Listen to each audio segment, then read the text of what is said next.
Bukit Marakalam itu hilang sesuai perintah dari Kerajaan Hindia Belanda pada tahun 1858 Masehi diterbitkan STB nomor 16 tentang pembinasaan Mushaf Sumpah Sakti Bukit Marakalam. Demi keamanan dan kemajuan masyarakat Hindia Belanda, aturan Belanda harus ditegakkan dan undang-undang adat Minangkabau harus dibinasakan. Latar yang membelakangi lahirnya Sumpah Sakti Bukit Marakalam karena adanya perselisihan antara kaum agama, kaum Patri dengan kaum adat, kaum hitam. Nah, sebelum Islam masuk ke wilayah Minangkabau, di Minangkabau adanya permainan anak negeri seperti adu ayam dan judi. Permasalahan inilah yang menjadi perselisihan antara kaum agama dan kaum adat. Karena kaum agama melakukan gerakan reformasi permunian Islam di Minangkabau dengan 3 tokoh agama yang pulang dari Mekah. 1 Haji Miskin, 2 Haji Sumani, 3 Haji Biobak. Rupanya mereka menentang kaum adat yang tidak sesuai dengan syariat Islam. Untuk mencegah perselisihan antara kaum adat dan agama dan menjaga persatuan, maka hadirlah salah satu tokoh yaitu Tuan Kulintau mencari Ayen dan Jania. Dan pertemuan di Lentau Buo, Tanah Data, Batu Bulek antara kaum adat dan agama dan dihadiri oleh tokoh adat dari Luak Nantido, Laringan Duo. Di sanalah ditetapkan Sumpah Sakti Bukit Marakalam.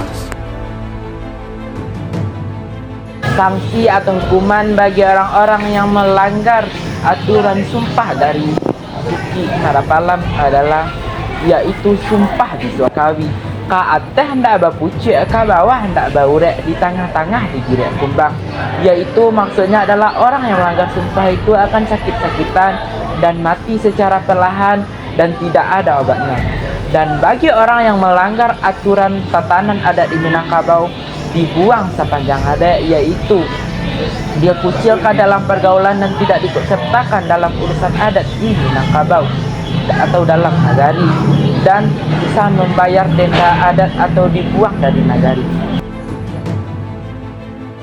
Jadi menurut kami, Sumpah Sakti Bukit Marakalam masih diterapkan di beberapa wilayah di Minangkabau. Namun, memang ada beberapa wilayah yang memang sudah tidak menerapkan serta tidak berpedoman kepada Sumpah Sakti tersebut. Contohnya, di Kabupaten Tanah Datar, lebih tepatnya di Kecamatan Linggau Buo,